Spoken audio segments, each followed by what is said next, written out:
أعوذ بالله من الشيطان اللعين الرجيم. بسم الله الرحمن الرحيم. كما قال سبحانه وتعالى في محكمة تنزيله: وهذا كتاب مبارك أنزلناه فاتبعوه. ثم الصلاة والسلام على أعلى بني مضر وعلى آله الغر مع صحابه الفضلاء. وبعد، السلام عليكم ورحمة الله تعالى وبركاته.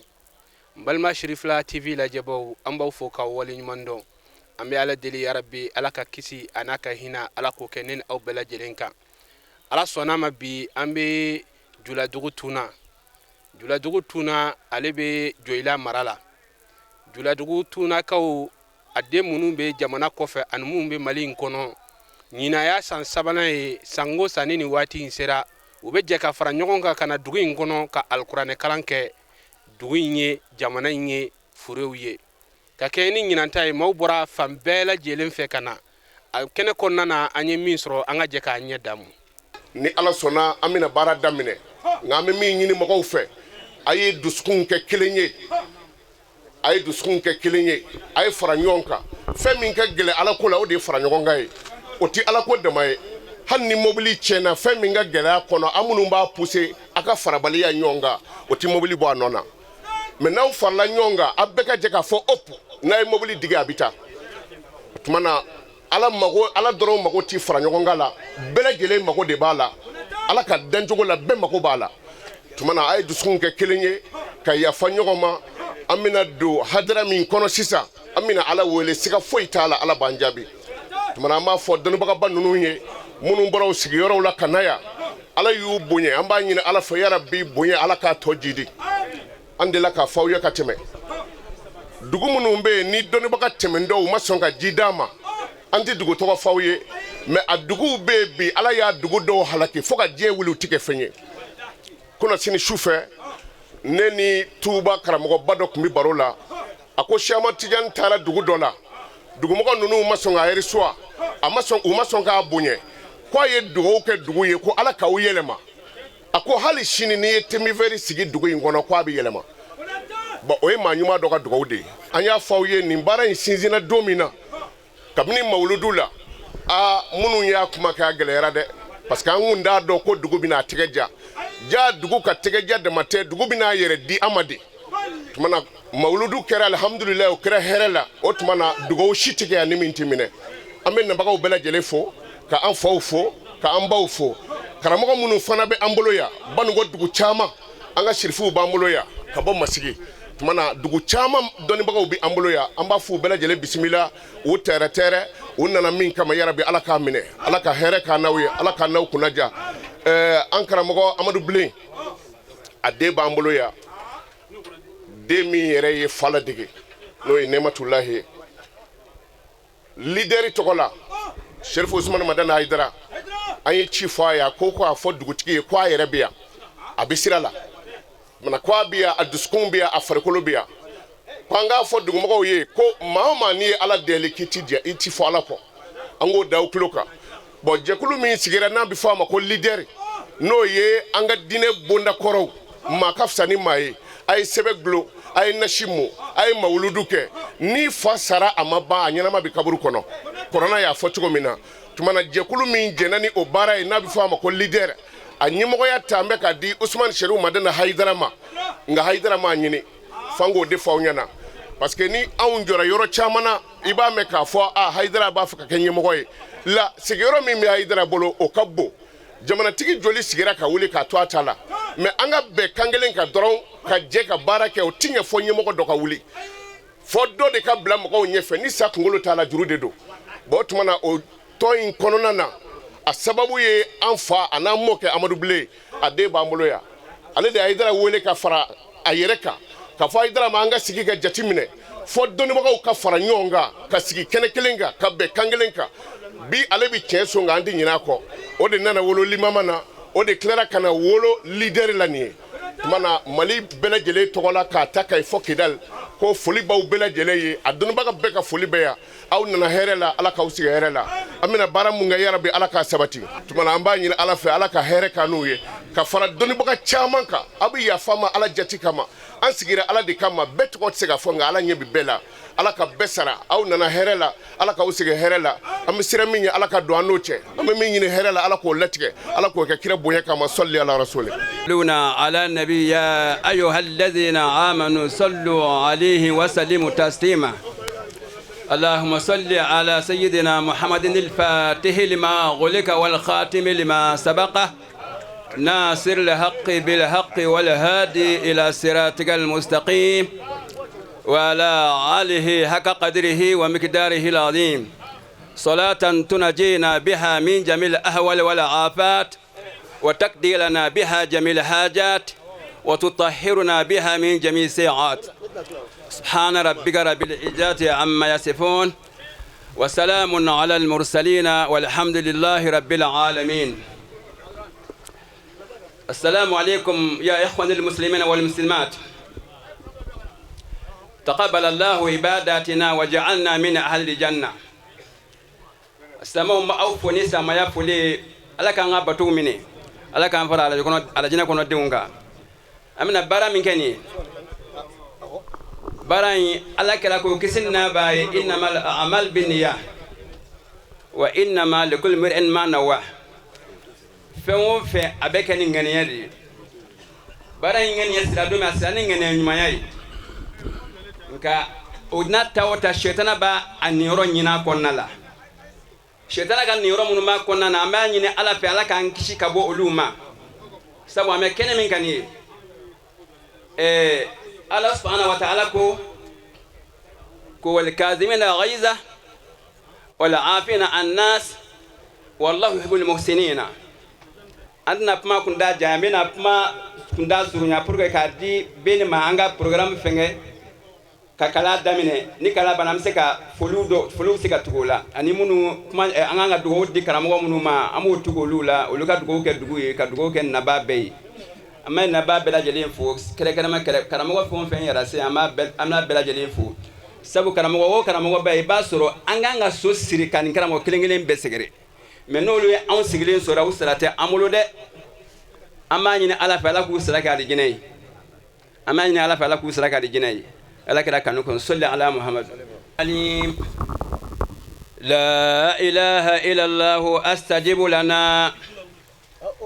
لا إله إلا الله حتى تخرج روحنا وبالحق أنزلنا بالحق نزل وآمنوا بما نزل على محمد رسول الله صلى الله عليه وسلم اللهم إنك أنت العفو تحب العفو فاعف عنا يا رب أعوذ بالله من الشيطان الرجيم بسم الله الرحمن الرحيم ألف لام ميم ذلك الكتاب لا ريب فيه هدى للمتقين الذين يؤمنون بالغيب ويقيمون الصلاة ومما رزقناهم ينفقون والذين يؤمنون بما أنزل إليك وما أنزل من قبلك وبالآخرة هم يوقنون أولئك على هدى من ربهم وأولئك هم المفلحون اللهم اجعلنا من المفلحين اللهم اجعلنا مع الفائزين alhamdulillah rabbil alamin mi ala fo ka ala wali mando ka ala tando la amanga kuma demna ala to ala mi no je hinel la boleti la ra hine kamere tigido bi no sojale ma men kishi chamani ni ala ko jidi akar nabi man baka otimale ko fe anfle yoro mina ni omi tunaye qur'an kalan yoro la ani do chama kero annana ola ajale anye akanune anfe wala ambi ala fo ka ala wala nyimando ka nyini Allah subhanahu wa ta'ala fe akanin ke ko dumelenye akana ke ko tigelenye fiu ina fo minu lana bara ye u jora u faunu moke ko fe chomina kanin chenyuma mayinta ko ke fen dumelenye dugu kono anga jamana kono anga kabila kono annu sojale amu fo ko wala nyimando ka kla ka fuye halsa ku chesri ala kraba kishin neme bama aye kuma chaman fo alquran kalanka ka salamu la shuka ke alquran kalanka o la minnu y'o o dɔn ka tila k'u ka nafolo ta k'o don a da fɛ an b'a fɔ u ni ce u ni baraji ala k'u waleɲuman dɔn alakiraba kisi nɛmɛ b'a ma a ka sahabaw baw tun bɛ yen sahababa minnu ni jɔyɔrɔ caman b'u la a ka sahaba dɔ tun bɛ yen n'o min ye Seydina Usman radiyallahu anhu ala ni a ka finesiriya fɛ Jibrila nana fɔ alakira ye alakira k'a fɔ a ye k'a fɔ a ye min kɛ ala la ka kɔrɔ ala jɛna o ma a bɛna min kɛ ala la juguman fana na ala jɛna o ma o kɛra mun kama o kɛra ni ɲɔgɔn nafagatibaw kama diinɛ dɛmɛli kama o la an b'a ɲini ala fɛ ala ka nin kɛ ko ɲɛta ye minnu y'u jɔna baara ye ani minnu y'u se ta ka da u kun ka bɔ u ka yɔrɔw la ka an magɛ ka na ni kuranɛ kalan caman in kɛ ka duwawu caman in kɛ an b'a ɲini ala fɛ ala ka a baraji ala ka kɛ anu bɛɛ ye an ka jamanaw an ka duguw an ka kabilaw an ka zuriyaw ala ka hinɛ se anu bɛɛ ma ala k'o kɛ alakiraba kama sɔli ala rasul kɔnɔ kalan in hakilila min nana n'a ye komi yan ye dugu ye kuranɛ bɛ kalan yan kɔrɔlen juma o juma kalo o kalo juma fɔlɔ kuranɛ bɛ jigi yan o kɔnɔna jigi fana an yɛrɛ fana minnu bɛ kɔfɛ yen an y'an sigi k'an hakili k'a fɔ o tuma an kana fara yankaw kan san kɔnɔ siɲɛ kelen an ka jan kuranɛ jigi ɲɔgɔn fɛ ka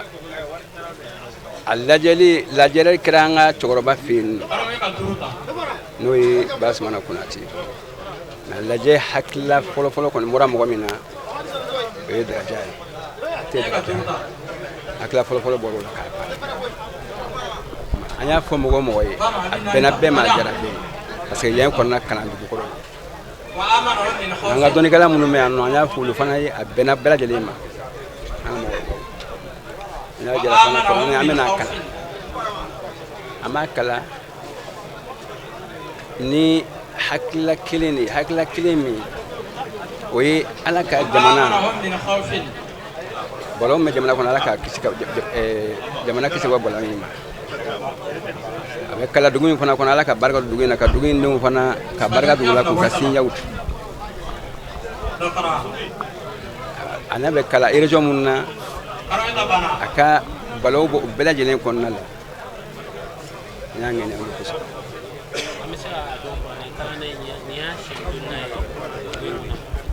ni a siɲɛ 3 ye an ka fara ɲɔgɔn kan k'a kɛ ni o siɲɛ 3nan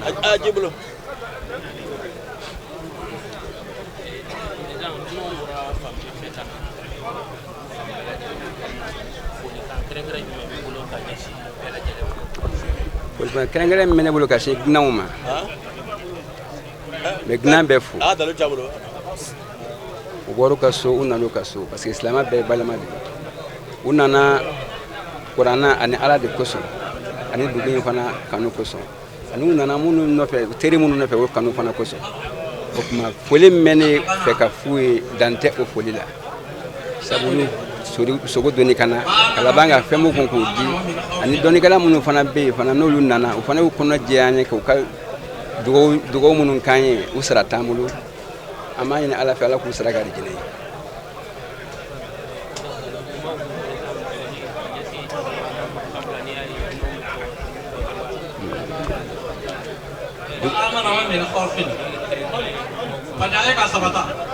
n bɛ min fɔ ye tiɲɛ parce que yɛrɛɲɛfoli o kɛ ko ɲuman o fana o ka ɲi an bɛ dugutigi fo ka alimami fo ka duguden bɛɛ lajɛlen fo ani dɔnnikɛla minnu bɛ yan k'u bɛɛ fo sabu a nin fɔ u ye don min a kɛra komi a ka di olu yɛrɛ ye ka tɛmɛ anw kan i b'a fɔ olu tun sigilen bɛ k'an makɔnɔ a dunan minnu fana bɛ na dunan ninnu ka di olu yɛrɛ ye ka tɛmɛ u bɛna minnu nɔfɛ kan o tuma an ma se ka dan sɔrɔ o la fiyewu o tuma o foli n b'o ta k'o ɲɛsin k'o di dugutigi ma ani alimami ani duguden bila ani dugu dɔnnikɛla minnu bɛ yan o bɛɛ lajɛlen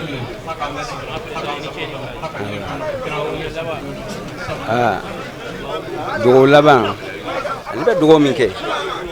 jamana in ala ka a taa ɲɛ jamana in ala ka sabati tɔɔrɔ min bɛ jamana in kɔnɔ ala k'a wuli ka bɔ a kɔnɔ jamanadenw ala k'u bɛn jamanadenw ala k'u bɛn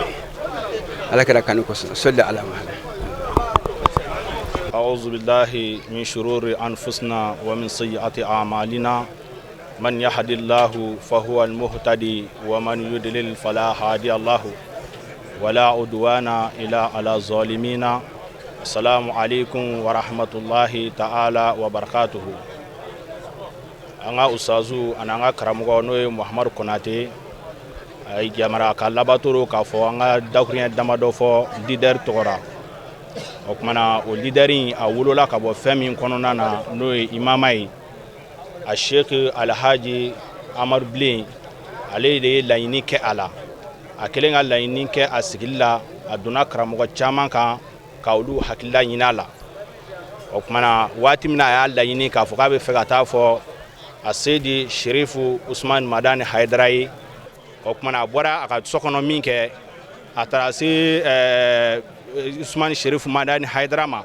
a yelena ka sanfɛ min kɛ n'a ye kibaruya fɔ k'a fɔ ko ale bɛ a ka da la sana ka se no a taara Wezi Kunta fɛ yen ka taa dugawu ɲini na Wezi Kunta fɛ a y'a fɔ Wezi Kunta ye k'a bɛ fɛ ka taga imama sigiliko kuma a bɛ fɛ ka taa fɔ Usman Sherifu Madani Haidara ye Wezi Kunta ko a ma a ko ale bɛ Usman Sherifu Madani Haidara dɔn cɛ min a ko n'i taara fɔ a ɲɛna a ko wallahi Mali karamɔgɔ bɛɛ bɛ fɛrɛ k'i kɔ bila Usman Sherifu Madani Haidara a t'i janfa n'a kɔni y'a namu minɛ ko ne jɛnna n'a ye n donna a ko bɛɛ bɛ se k'i janfa Usman Sherifu Madani Haidara a t'i janfa ni maa ma ɲɛ k'i bɛ layidu fɔ layidu ka ye i yɛrɛ la o kumana n'i y'a fɔ mɔgɔ bɛ sɔrɔ ka tugu i kɔ a bɔlen Wezi Kunta fɛ yen min kɛ n'a nana fɔ da la a nana Usman Sherifu Madani ka étage da la min kɛ a y'a fɔ mɔgɔw ɲɛna gadu ɲɛna k'a fɔ k'a bɛ Usman Sherifu Madani Haidara kɔ mɔgɔ yɛlɛnna ka taa fɔ a ɲɛna min kɛ o kumana a y'a kunbɔ min kɛ n'a y'a dɔn ko ale don a yɛrɛ de jiginna k'a bɛ na ale nɔfɛ ale ko k'a ka to yen nɔ k'a bɛ yɛlɛn k'a sɔrɔ yen ale kelen k'a sɔrɔ yen nɔ a kɛra bonya ani karama fɛn bɛɛ lajɛlen ale y'a kuma fɔ a ɲɛna min kɛ k'a fɔ k'a ɲɔgɔnye bɛ kɛ misiriba la o kumana kabini n'a kɔni y'o layidu k'a minɛ cɛkɔrɔba fɛ fo ka na se bi ma a karamɔgɔ mɔgɔ caman ye a kɔ bila dɛ a sigiyɔrɔma cɛla a cayara nka Usman Sherifu Madani Haidara a ye layidu min minɛ bolo a ka ɲɛnamaya kɔnɔ fo ka taga se a ka fatuli ma fo ka taa se bi ma a bɛ k'a ɲɛnamaya o kumana ni maa ma ɲɛ k'i bɛ layidu fɔ a ka taa sɔrɔ layidu a b'i yɛrɛ la fɔlɔ a ko k'a jɛnna n'a bɛɛ Alahu Taala kosɔn k'a ye layidu ta Amadu Bilen ye o kumana o layidu kelen o de bɛ yen nɔ halisa o kumana ni o kɛra Usman Sherifu Madani Haidara ye n'o ye diɲɛ minɛ bi ka Mali minɛ o tɛ maa bali maa gan i kamana na o kumana layidu tigi kuma tigi ka ca mais layidu tigi ma ca o kumana Usman Sherifu Madani Haidara an bɛ se k'a fɔ a ye cɛ caman da kumakan na ani layidu la ani dakoya cɛ ɲuman ani juguya cɛ ɲuman na parce que maa ɲɛna cogo o cogo ni jugu ma ɲɛ fɛn fu b'i bolo o kumana a dakoya ɲɛna cogoya min na Alahu Taala y'a jogo ɲɛ ten ani a yɛrɛ bɛ dɔn ni mɔgɔ min ye n'o ye Muhamadu Konate ye an bɛ se k'a fɔ an bɛ ale yɛrɛ fana fo k'a barikada a bɛ fɔ ko mɔgɔ b'i jɛɲɔgɔn ka fɛn bɛɛ ta f'a ka tiɲɛ an bɛ se k'a fɔ Muhamadu Konate a ye Haidara ka dɔnni a y'o ta a ye Haidara ka tiɲɛ a y'o ta ka d'a kan n'i ye Muhamadu Konate yɛrɛ ye dɔrɔn hakili bɛ jigin Haidara la i mana Muhamadu Konate ye i hakili bɛ jigin Haidara la ka da a ka mɔgɔ bonya cogo a n'a ka mɔgɔ karama cogo a n'a ka mɔgɔ minɛ cogo fɛ o kumana nali sababuya la yan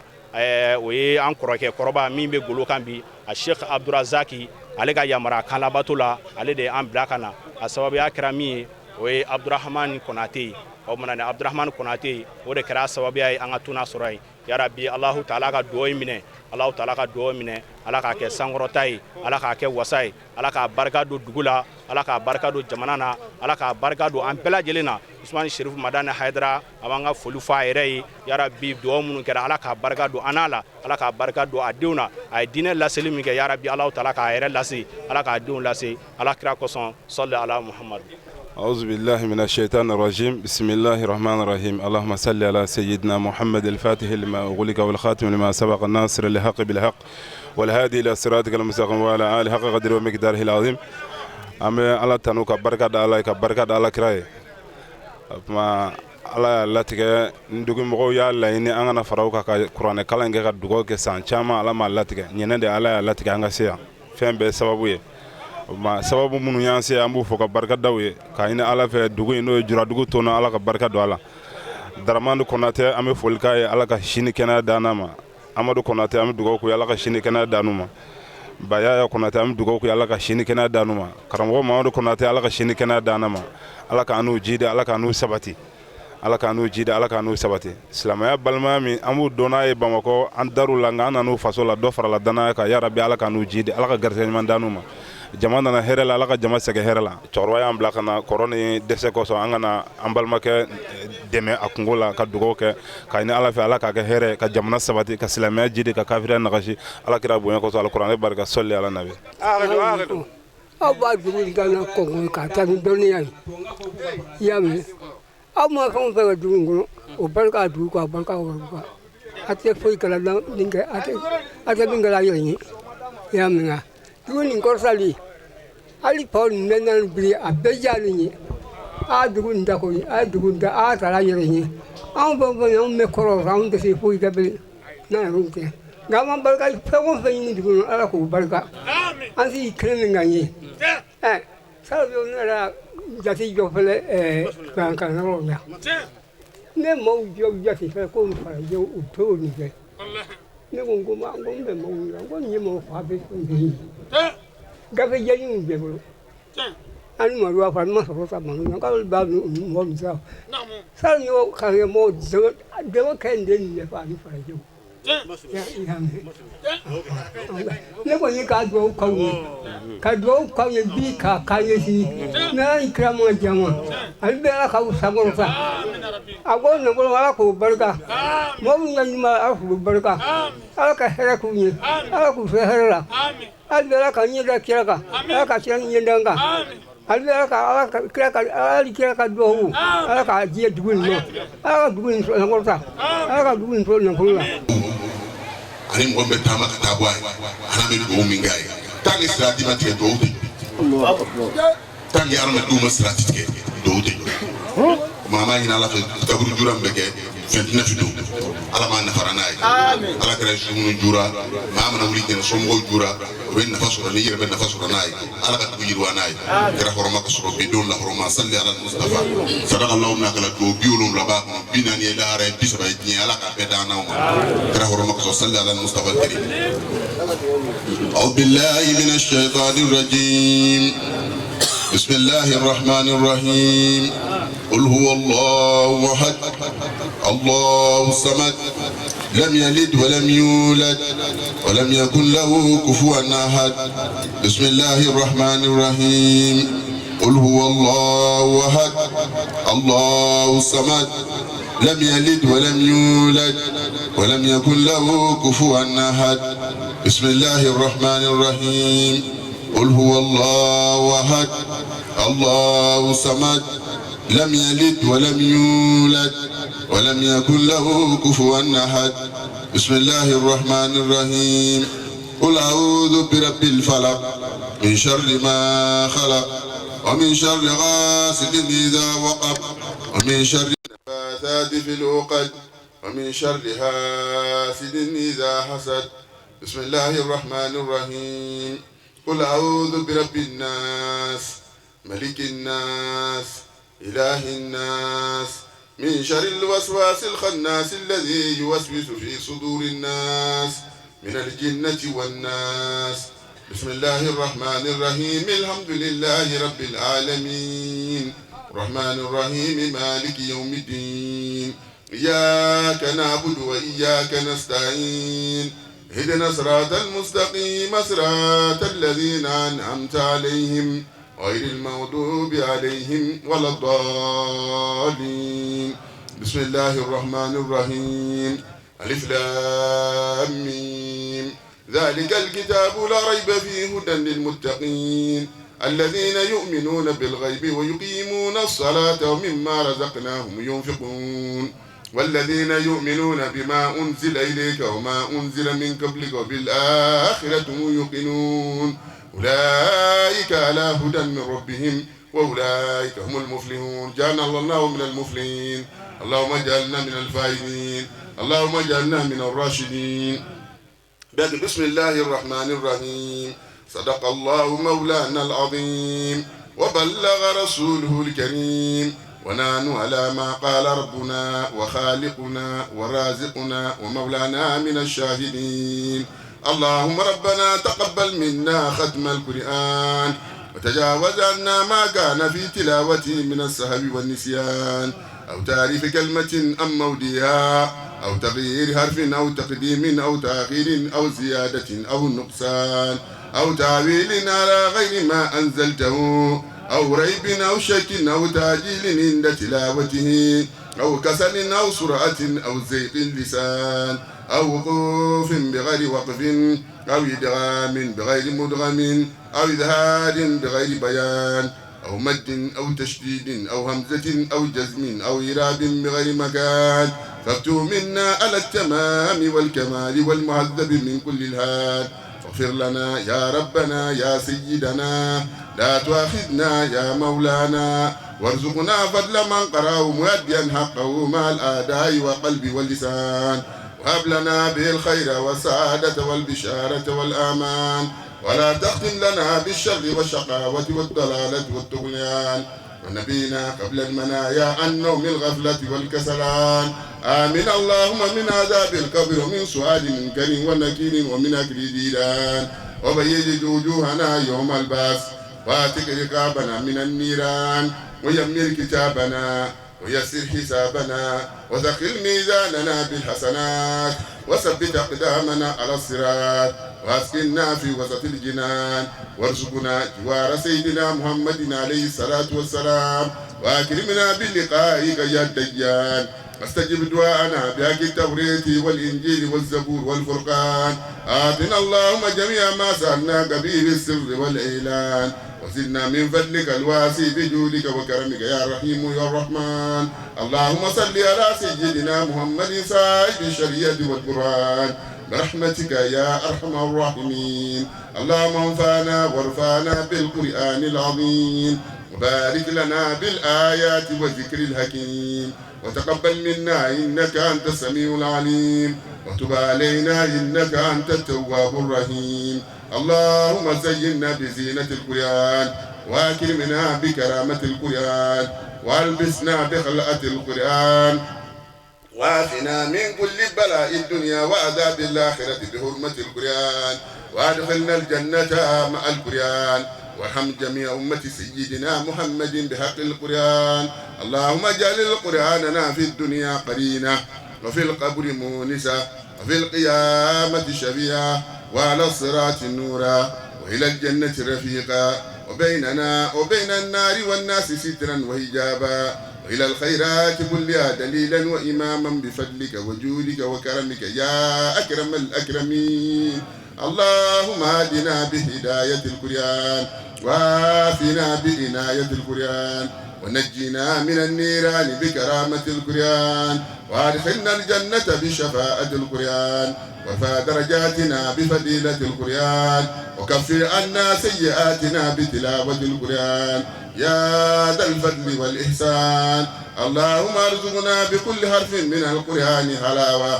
وبكل كلمة كرامة وبكل آية سادة وبكل سورة سلامة وبكل جزء جزاء اللهم ارزقنا بالألف ألفة وبالباء بركة وبالتاء توبة وبالثاء ثوابا وبالجيم جمالا وبالهاء حكمة وبالخاء خلانا وبالدال دنوا وبالزاء زكاة وبالراء الرحمة وبالزاء زلفى وبالسين سناء وبالشين شفاء وبالصاد صدقا وبالضاد ضياء وبالطاء طهارة وبالضاء ظفرا وبالعين علما وبالغين غناء وبالفاء فلاها وبالقاف قربة وبالكاف كفاية وباللام لطفة وبالميم موعظة وبالنون النورة وبالواو وصلا وبالهاء هداية وباللام للف لقاء وبالياء يسرا يسرا وصلى الله على سيدنا محمد وعلى آله الطاهرين أجمعين اللهم بلغ ثواب ما قرأنا ونور ما تلونا إلى أولي سيدنا محمد عليه السلام وإلى أرواح أصحابه رضي الله عنهم أجمعين وإلى أرواح جميع الأنبياء والأولياء والمرسلين وإلى أرواح آبائنا وأمهاتنا وإخواننا وأصدقائنا وأساتذتنا ومشايخنا خاصة وإلى أرواح جميع المؤمنين والمؤمنات والمسلمين والمسلمات لا يا منهم والأموات أجمعين عامة وإلى جميع أصحاب الخيرات من المؤمنين والمؤمنات. اللهم انصر من نصر الدين، اللهم انصر من نصر الدين، اللهم انصر من نصر الدين، واخذل من خذل المسلمين. آمين يا رب العالمين. اللهم إني أسألك بأنك مالكي وسيدي ومولاي وثقتي ورجائي، أسألك بحرمة الشهر الحرام، بلد الحرام، مشعر الحرام، وقبر النبي عليه السلام، أن تهب لنا من الخير ما لا يعلم علمه إلا أنت، وتصرف عنا من السوء ما لا يعلم علمه إلا أنت. اللهم إن سيدنا آدم، سيدنا شيدا، سيدنا إبراهيم، سيدنا إسماعيل، وسيدنا إسحاق، ورد سيدنا يوسف، سيدنا يعقوب، ويا من كشف البلاء سيدنا أيوب، ويا من رد سيدنا موسى إلى أمه، ويا زايد سيدنا الخضر في علمه، ويا من سيدنا داود، سيدنا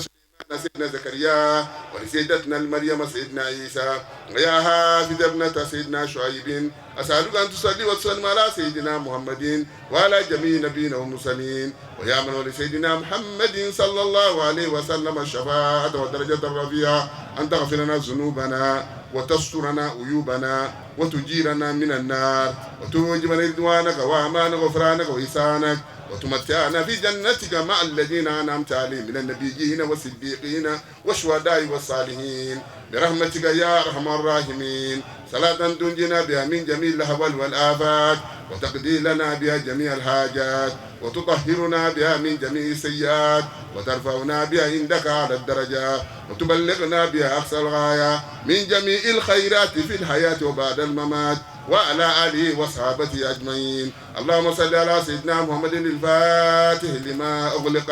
والخاتم لما سبق ناصر الحق بالحق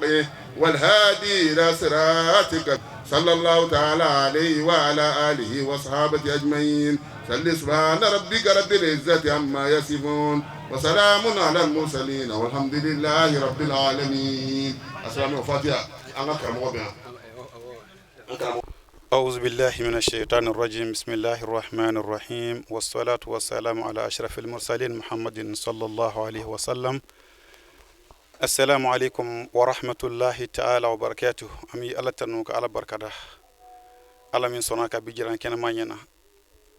سانكورا كالوكورا دوكورا تلكورا أي على دلي سانغو وكا ينا جرانا على يتوكا على يلا كسانفوري أن كنا مانينا أمي الله تنوك بركة دولا أنا نيانزرو كنا نغا بي إنا فسانغو أن يانزرو شوكمنا moko do be anolu farra nyonga ka barenke nga alama son oluka yala nyine ni togo do ye do tay bana yi do tay luzra wore min day bana alaga ken aduma min day say amain allah taala fa alaka hina wala bari dafa bela jile sirme ko de kono min day luzra wore ni luzra gelendo alako noko ya salli ala muhammad aywa ambal maw ya nyine ka fo dakuren flango lasi allah kun alama jinya adama de hakli jingi an nyam lasira an nyam ladi bara min kera bi alhamdulillah ma tan ka barka dala no qur'ana jigi min kera qur'ana aya kilinga nga jebe wasa fatiha kilinga nga jebe wasa basmala kilinga nga jebe wasa nga ka qur'ana jigi chien wolofla femi ngade alay ko chien chamango ko fe am ala tan ka barka dala ala min sona angoke amba do dugo min ngera malikilende tuna damate tuna ko ko ne labenke yo hakilla mata gambaro ni ma korote meno ngadu ko jabide ni la salinyana bulu farabi sanya arabu ko wal faru yazku inda tibil mahtadi ni la sal ko nyana bulu farafna bisanya o sanen kama ala sona dinga bo ma temene nuna mun misega haklu tula ma korba mun be kafara de korbalu kafara afitinunka abele jile ka hakile ka kelen ka dugu be ka hakile ka kelen ka fara nyanga ka du dakleve ka bo dakleve ka fo alaga pumaka de gafsa pumaka be anga jega o kala dugu tokola jamana tokola jien tokola amani ala fa alaka dugo jabi ne kuna njabay sangwa yi ku damaro soro dugu ngona o yan wasa o jumenyi kala ro jora mi ben dumi somi kala shariyaw adamadiyan tasra olubi kala ulla no madrasa o jora dugula alhamdulillah qur'ana kanga durushi o kanga ke dumi sene be ta chugo ko sosoro ko jod dugu tokola dumi sono me durushili ka kono adama ko bay adama dia nyeta kun do keneyay nyena do toro so bey ka fara oka ne kon hakilla tunaka o wasara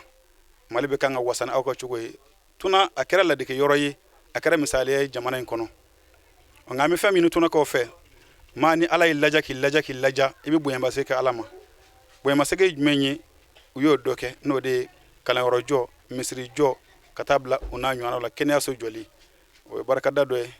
ala ko la in shakartum la azidannakum wala in kafartum inna azabi la shadid adamadenw n'a sɔnna ka barakada mi dɔ fara ka sɔrɔ kan nka na fitiri waleyara n ka ɲangata ka gɛlɛ dɛ tuma an bɛ fɛn min f'u ye u ka sabali ka ɲɔgɔn minɛ u ka kɛ kelen ye sabali ka gɛlɛ nga sabali de bɛ ka sababu ye koba bɛɛ lajɛlen ka kobaya bɛ duumɛ fo ka taa se don min ma sabali n'o ma sɔrɔ koba la a bɛ kɛ ko fitinin ye ala k'an kisi o ma arabu ka fɔlen don الصبر أوله مر مذاقاته لكن آخره أحلى من العسل ko sabali kun fɔlɔ a ka gɛlɛ dɛ a ka kunna nka k'a laban o ka timi ka tɛmɛ di kan an bɛ sabali de ɲini fɛ ka ɲɔgɔn minɛ u ka kɛ kelen ye i n'a fɔ u bɛ cogo min na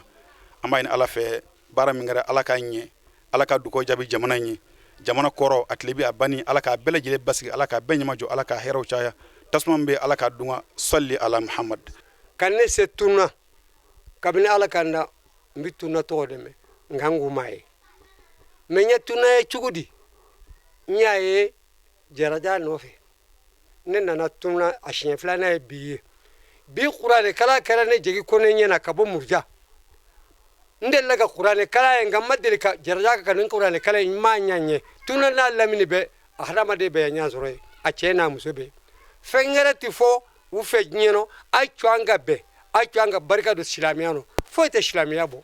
o tuma an bɛ ala deli an nana kuranɛ kala min na hadamaden min tun bɛ nin kuranɛ kalanyɔrɔ in nɔ o ko ni kalanko don ne ye kalanyɔrɔ caman ye dɛ ala ko sabati dugu kɔnɔ cɛ ni muso fɛ ka ala ko sabati dugu kɔnɔ ka bɛn nati dugu kɔnɔ ka ala ko sabati dugu kɔnɔ ka dɔn k'a fɔ anw dama de ye kelen ye fɛn bɛ min fɛ o fɛn tɛ min fɛ o an bɛɛ lajɛlen ye kelen ye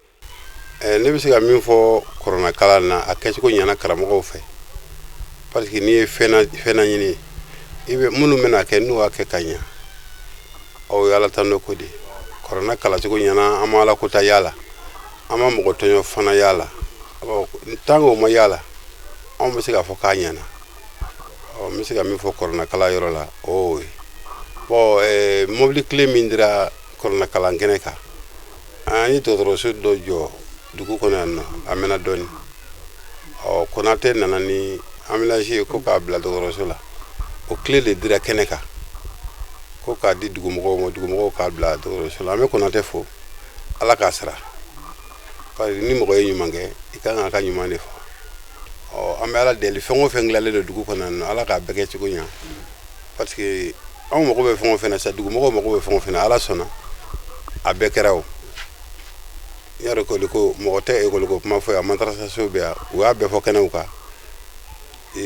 durusili kɛ yɔrɔ bɛ yen nko kalan yɔrɔ bɛ yan bon ne fɛ dɔrɔn ni mɔgɔ min kɔni bɛ ala ko ɲɛɲini i b'o ɲɛ sɔrɔ ni mɔgɔ min bɛ laadala ko ɲɛɲini i b'o ɲɛ sɔrɔ ni mɔgɔ min bɛ diinɛ sira o sira ɲɛɲini i b'o ɲɛ sɔrɔ dugu nin kɔnɔ yan ne bɛ se ka min fɔ o de y'o ye an bɛ karamɔgɔ Ayidara fo k'a ka dugawu k'an ye an bɛ dugawu ɲini a fɛ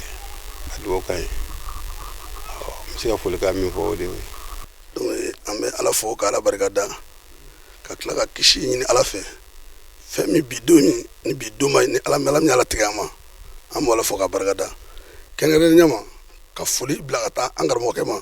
n'o ye sɛdi Sherif Usumani Madani Hayidara ye nin kɛnɛ bɛɛ le y'ale ka kɛnɛ ye parce que ale ye fɔ san caman ko an ka baara kɛ ni kɔrɔna ye an ka sigi kɔrɔna ka kumaw ma an ka baara kɛ ni kɔrɔna ye tant que adamadenw ma sigi kɔrɔna ma an di ɲɔgɔn dɔn jango an ka silamɛya yɛrɛ dɔn donc bi o fanba cayara donc la bi kɛnɛ in n'an ko an bɛ kuma bi kɛnɛ in kan kuma caman b'a kɔnɔ donc an tɛ se ka foyi fɔ nisɔndiya kɔ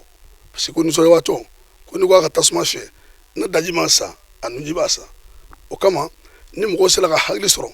nafolo sɔrɔ nafolo kɛ hadamaden nunkɔnɔsi ye ka jɛ o kɔ ko k'a don ala ka diinɛ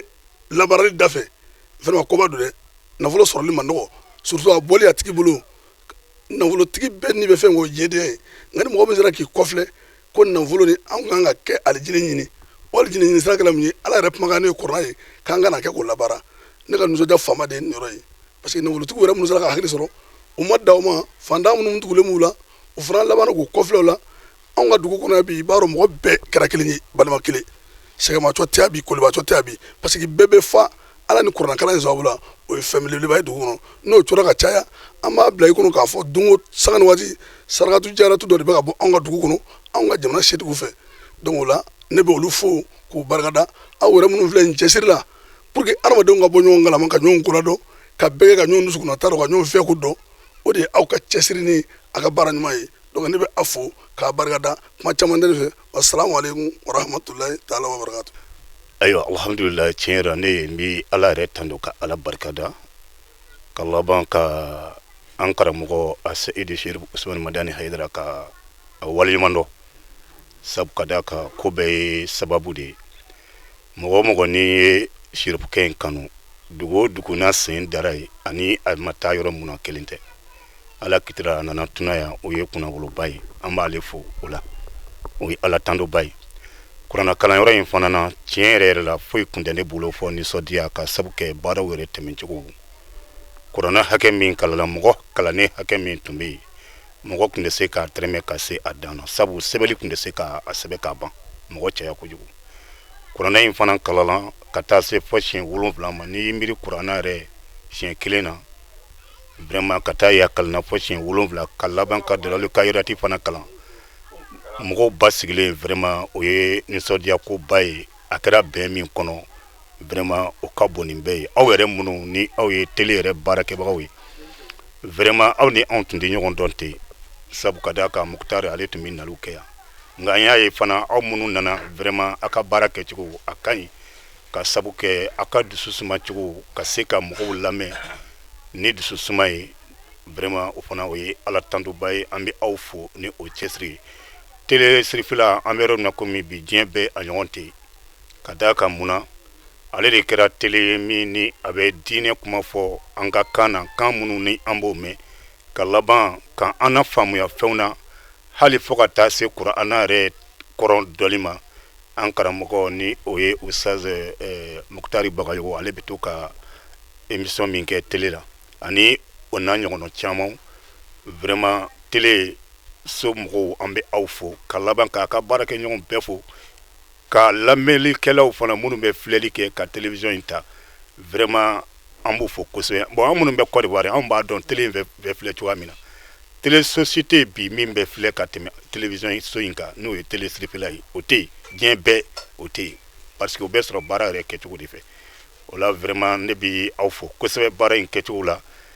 bon ne yɛrɛ n sigilen bɛ Côte d'Ivoire yɔrɔ min na o ye Demba Kuru de ye bon Demba Kuru alhamdulillah ka taa se an yɛrɛ ka dugu wɛrɛ minnu bɛ yen Cimilekuru ninnu an bɛ bɛɛ lajɛlen ka folikan bila nin na yan sabu ka da kan télévision in bɛ filɛ o yɔrɔ in na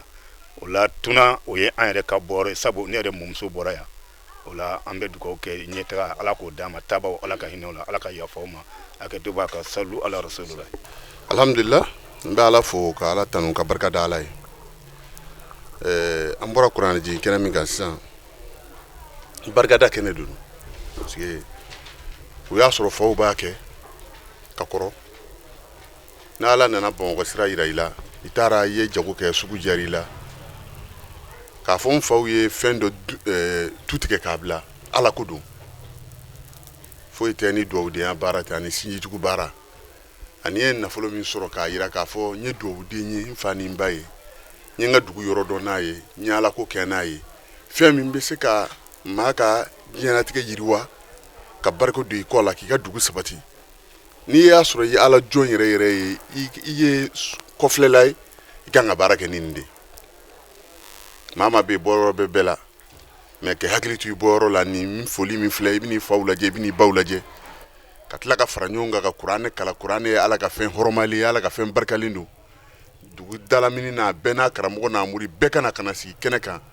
k'a ɲini ala fɛ ala ka jamana suma ala ka barika don jamana ma ɲɛ ka tila ka bolonɔ to jamana kɔnɔ an bɛna don min na misiri ye bɔgɔso de ye alhamdulillah misiri jɔra ka kɛ siman in bi ka kɛ an diri ye ka tila ka kalanyɔrɔ jɔ madrasaso ɲɛnama jɔ ka tila ka dɔgɔtɔrɔso jɔ ka ambulance sɔrɔ ka na n'a ye k'a bila a kɔnɔ ka tila ka kuranɛ durusi yɔrɔ jɔ bon ni barika ni ala dɔn yɛrɛ ni ala ko tɛ n'i k'i b'i sigi ko fo faso de ka nin bɛɛ k'i ye i bɛ mɛn retard la dɛ o tuma na ni maa ye fɛn sɔrɔ i k'a dɔn k'a fɔ nin de ye ala ko ye nin de ye ala ka diinɛ dɛmɛ ye nin de yɛrɛ dɛmɛ ye nin de ye sinjitugu ye nin de ye balimaya ye nin de ye ka ɲɔgɔn minɛ maa ba kelen bɛ yen degun b'o kan ala ye hɛrɛ k'i ye i ka faso min b'i bolo i y'i kɔfilɛ ye ka se ka degun dɔ ta ka b'u kan ka se ka ninakili yɔrɔ dɔ d'u ma ka se ka lafiya yɔrɔ dɔ d'u ma ala ko la fɛn min bɛ ala ko yɛrɛ jaw ye dɔgɔnin minnu bɛ na relevé minnu bɛ na kɔfɛ olu bɛna dɔn k'a fɔ tiɲɛ yɛrɛ la an kɔrɔw ye dɔ k'an ka faso ye an yɛrɛ fana k'a lajɛ an ka fɛn da donc fɛn don n'ala ye si d'an ma a bɛ bonya ka évoluer ka taa dugu bɛ bonya don dɔ yɛrɛ bɛna i b'a sɔrɔ i bɛ bɔgɔso ni dugu yɛrɛ kɔnɔ i t'a ye mun y'a kɛ hakili ɲuman fa ɲuman minnu ye fɛn ɲuman to tigɛ k'a bila denw ka se ka baara kɛ n'a ye denw k'o ta ka baara kɛ n'a ye la amiruna bil ma'rufi ka maaw yamaruya ni ɲuman ye wa nahuna anil munkar n'a sɔrɔ ko denw do kɛra u ma kɛ dugawuden ye u ma kɛ maa ɲumanw ye u b'a bɛɛ dun Bamakɔ ye k'a ban k'a bɛɛ kɛ mɛndiya ye n'i y'i tɛmɛtɔ i ka dugu so sira fɛ n'o kɛra dɔrɔn dangadenya sabatilen la mais n'i ye dugawudenya ni sinjitugu ni ala dɔn ka kɛ mumini ye ka kɛ silamɛ yɛrɛ yɛrɛ ye k'a yira ala la mɔgɔ si tɛ yen k'i bɛ se ka ala ko kɛ k'a dafa mais i mana min kɛ mɔgɔw b'i tanu o kɛ ko ɲuman na donc nin bɛ maa jigi fa a bɛ somɔgɔw yɛrɛ jigi fa k'a fɔ dugu in ma a bɛ jigi da a ka ɲɛtaa kan diɲɛ n'a nadon sira fɛ o tuma o de don ka barikada kɛ ala ye ka ala fo ka ala waleɲuman dɔn silamɛ tɛ taa foyi kɛ foyi ye ni silamɛ tɛ silamɛya baara tɛ se ka kɛ foyi ye ni silamɛya tɛ silamɛw de bɛ se ka fara fara ɲɔgɔn kan dɔrɔmɛ ni tan ni mugan jɔnna t'a la dɛ ala kɛra ma jɔ maa si la k'i nana i ka dɔrɔmɛ fila k'a ko i ta ka dɔgɔ ko n t'a fɛ a ko a dɔw la ko dɔrɔmɛ fila dɔ bɛ 100 dɔ kɔn ala yɔrɔ mun y'a kɛ ŋaniya ani seko ani ala dɔn ani ala ɲɛsiran min dalen b'a kan bali yanaluhu taqwa minkum ala ɲɛsiran min bɔ aw sera aw silamɛw yɛrɛ la de o de bɛ ala lasɔrɔ donc an b'a ɲini ala fɛ o kosɔn ala ka sijan d'an n'aw ma ala ka kɛnɛya ɲuman d'an n'aw ma ni Bamakɔ ka jɛ ka ni furancɛ bɛɛ boli ka na kanu ni bɛn ni kelenya min b'o la an b'a ɲini ala fɛ ala k'o jidi an ye ɲɔgɔn sɔrɔ silamɛya min kɔnɔ silamɛya ala ka sankɔrɔta ala ka bɛn don a kɔnɔ ala ka ɲɔgɔn faamuya don a kɔnɔ ala ka hakili ɲumanw ya rabbi ala k'o sabati a kɔnɔ ni fɛn min n'o kɛra tiɲɛni ye an bɛ dugawu kɛ a ɲini ala fɛ ala k'o bɔ a kɔnɔ ka segin k'i kɔfilɛ o ka di ala ye kojugu fa azallahum ash-shaytanu shaytani y'an fa adama n'an ba hawa a y'u filɛ sen tɛrɛncɛ wa akhrajahuma mimma kana fihi u fila tun bɛ hɛrɛ min na a y'u bɔ a la ala ko fatalaqa adam min rabbi kalimatin fataba alayhi innahu tawwabur rahim donc maa si tɛ se ka dafa i mana dafa cogo o cogo i sen tɛ se ka tɛrɛncɛ donc ni sen tɛrɛncɛ baara ye maa min sɔrɔ tuubi ka segin ala ma i ka baara jɛya nin de tun ye kuranɛ kalan ye ala m'an bɛnna sababa ma a'udhu billahi minash shaitanir rajim bismillahir rahmanir rahim wassalatu wassalamu ala sayyidina muhammadin wa ala alihi wa sahbihi wa sallim taslim alhamdulillah an tilenna hɛrɛ la ala k'an si hɛrɛ la an nana kuranɛ kalan min na n'o ye juladugu tuna yan alhamdulillah an bɛ ala tala tanu nin tɛ an san fɔlɔ ye nin tɛ san filanan la o tuma kuranɛ kalan min filɛ nin ye silamɛw de kan ka ɲɔgɔn ye ka kuranɛ kalan o bɛna dakunna damadɔ fɔ min na o ye kuranɛ yɛrɛ kalanni nafa min b'a la min kira ye min fɔ a la a ka sebaba dɔ bɛ yen ko aba umamata o ko k'an ka kuranɛ kalan ko kuranɛ bɛna lahara don ka sɔrɔ ne ka a kalanbaw ye o bɔlen kɔfɛ a ko waati dɔ de bina diɲɛ kɔnɔ ko fitinɛ bɛ wuli diɲɛ fan bɛɛ u y'a ɲininka ko famali makaraju minha ko fɛn jumɛn bɛ fitinɛ ban a ko kitaballahi ko kuranɛ ko a ma ko kuranɛ cogo jumɛn na ko ka kuranɛ kalan k'a fana kumakan ta ka baara kɛ n'a ye k'o bɛ kɛ sababu ye ka fitinɛ ba jamana kɔnɔ k'an ka dala k'a fɔ kuranɛ fiha nababun wa ma qablakum fɔlɔ maa minnu tɛmɛna k'a ta an fa adamu ni hawaw ninnu na ka taa bila firawuna ni karuna ni namuruju na olu ka kibaruya bɛɛ bɛ kuranɛ kɔnɔ wa kabaru ma ba'dakum anw yɛrɛ minnu bɛ kɔfɛmaaw ye kibaruya min bɛ an bɛna kɛ cogo min na an bɛna laban cogo min na an ka kɔɲɔw bɛɛ bɛ kuranɛ kɔnɔ droit de l'homme droit de femme droit des enfants nin bɛɛ b'a kɔnɔ kuranɛ kɔnɔ o tuma kuranɛ ye min ye fɛnba de don falenyɔrɔ t'a la o tuma kuranɛ kira sigira ko cogo di tun ko iza kunta fi ghammin wa hammin faqra kitaballahi tanju min alhammi ni hami gɛlɛn b'i la ani mi gɛlɛn b'i la kungo gɛlɛnw na nin na kuranɛ kalan n'i tora kuranɛ kalan Allah ta'ala bi bo hami gelen ani miri gelen nuna o kuma anye Qur'ana kala ni minge ala ka ka hera ambela jilini o la mesigi me folli mumo kata fulu la ba me folli ankara mo mo no Sherif Madan Usman Haidrai halbi ala ka mengoro ala ka ni islam ma be mengoro ay jogo ko mu fa ala ko tali dambela jilema halbi jogo de be barake parce que kira ko bu isuli utame mo makarimal akhlaq ne tira ni jogo munu be ni jogo ba munu temna no lu cendo do ni tira no lu dafali o man ni kira na jogo ko fo jogo ko tiende ni jogo ma islam ko islam atay ma ni Allah ta'ala fa ala ka samura jidan ganna ajira shini kenala halbi amba folli tuna cena muso bla jilema hakto ben ga solo rasul annala Qur'ana kalala balma ya kusun ani faso kanu kusun ani selama ya kanu ne nuzo jalima le do kane furi la funi kani sawa faso kanu kusun ani faso deunga be anu ka sabati anu ka layini ani faso demeli ne nuzo japo sebe faso ka here fangufa o ye faso de ka here ala kan gishi toroma o chuko kelero mobli ko ni mela ama ka muso benu soja ima jamana toro fango fanyi abeka jugu muso ma chawla shaka te muso ka kuma be nbe muso ka la sha dawini a o janano o bena ama anyo foli kerngale ba ko ke ambale ma shawma ala sawo sawo anye balina ba bela jelefu gnani dugule amma ge ma fango fa anyu bepu anga jamana de undola barza imame ika motayi ika ita kuson dugu shita se glani dugu de unde jamana shita se glani jamana de unde ima tuna la jeta bi famiye tuna bi mbote sa sanda yesango ka wari soro ala here bake tuna ka unyi amuso be sawaledo mi ekela tuna yanyi adi soro wari fe adi soro sonu fe fo saraka ni dubo amage ba barba muge koro anyo here kene kayi uluka silama ya nuka bonya nuka yerma jigu anuka alabato we bange sagame ga furu kono ani faso kono ya anyo here bawronyi ala sago aw sago akon yara an musonye kaja an newnye tuna soden gota do anye korode malage ali do mi de ko fo bi sungalo masi onye masinga sukolo boro tabe nyo na soro awne balma nungu sun nuve awnu so jale dude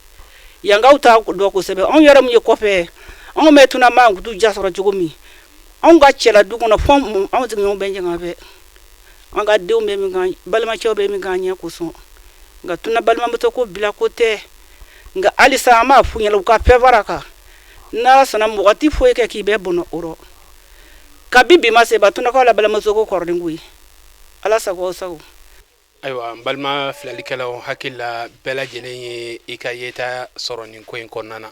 ina fo angunya fo ye chuga minaka fo ambe jula dugutuna awere yaye Qur'ane kala nunu utemna chuga minna ani ma kelen karamo ani dugudewna u bela jene dakurnya damadama nunu fo aw bela jene afamu odna nimbe dugu sigiji ani be balmaya dia nimbe sinjidla ni bayira ka fo ko an kelen amunu be dugu bakono la ani amunu be jamana ko felawla ni na nyogona baranyuma ani ni na nyogona miri an bela jelen kanaka amiri ka to kata ni na nyogona ladigi an fasola sabula ni ya jete mine fasola de munu flene ulu de jara kani miri nyuma inta kani hakilna nyuma inta ka kunyesu fasoma ka do ku fasoi o konnana jamana yere ba ka do soro odna foite ambulo ka fo awye ka fo ko do mun kera kenen konnana a bela jelen mine bay ala ka do nunu mine sabula Qur'ane kalanko wolonvla ani dalailu kalanko shegi o duawu ala daranu bo o dando odna ka ala deli jamana ala ka basiki jamala nyimo ame do ke ala ka hakilna nyuman duma